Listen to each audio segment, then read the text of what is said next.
ప్రపంచమంతా కార్మికులు కర్షకులు అందరూ ఈరోజు ఈ మేడేని పండుగ దినంగా జరుపుకుంటారు.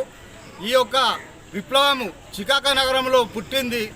కార్మికులు ఫ్యాక్టరీ పనిచేస్తున్న 20 గంటల పని ఉన్న దినాన్ని 8 గంటలు సాధించుకున్నారు. ఈ విజయము కార్మికులది. అందుకే ప్రతి సంవత్సరం మేడైన కార్మికులందరూ మేడేని పండుగ దినం జరుపుకుంటారు. ఏదైతే ఈరోజు మళ్ళీ ఏదైతే రాష్ట్రంలో ఉన్న కేంద్రంలో ఉన్న ప్రభుత్వాలు ఈ 8 గంటల దినాన్ని మళ్ళీ 12 గంటలకు చేయాలనుకుంటున్నారు. ఈ చేయడం చాలా తప్పు.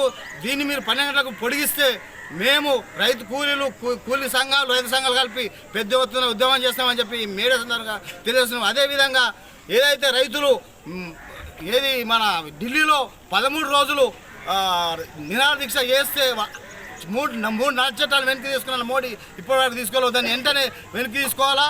ఏదైతే ఈ గ్యాస్ ధరలు 550 రూపాయలు పెంచుడు అది తగ్గించాలా. రైతు పంటలు పండించిన పంటలు వెంటనే కొనుగోలు చేయాలా. ఎక్కడ రోడ్ల మీద ఉన్న అట్లా అక్కడనే ఉన్నాయి, వెంటనే కొనుగోలు చేయాలని రాష్ట్ర ముఖ్యమంత్రి రేవంత్ రెడ్డి గారికి ఈ మేడే ద్వారా కార్మికుల ద్వారా రైతుల ద్వారా నేను ఈరోజు విన్నపిస్తున్నాను.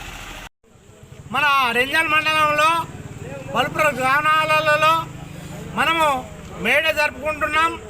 అట్లాగే తాటిబెల్లులు గ్రామంలో అన్ని గ్రామాల వాళ్ళు వచ్చి ఇక్కడ మేడే జరుపుకోవడం జరుగుతున్నది.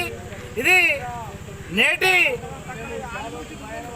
అప్పట్లో శ్రీకాకుళ పోరాటం నుండి ఈనాటి వరకు మనము 129వ సంవత్సరము మనము ఈ మేడే జరుపుకోవడం జరుగుతున్నది.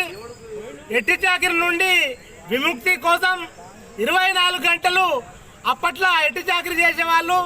దాన్ని 8 గంటలకు సాధించుకున్నామంటే మన ఎర్రజెండా పుణ్యాన్నే.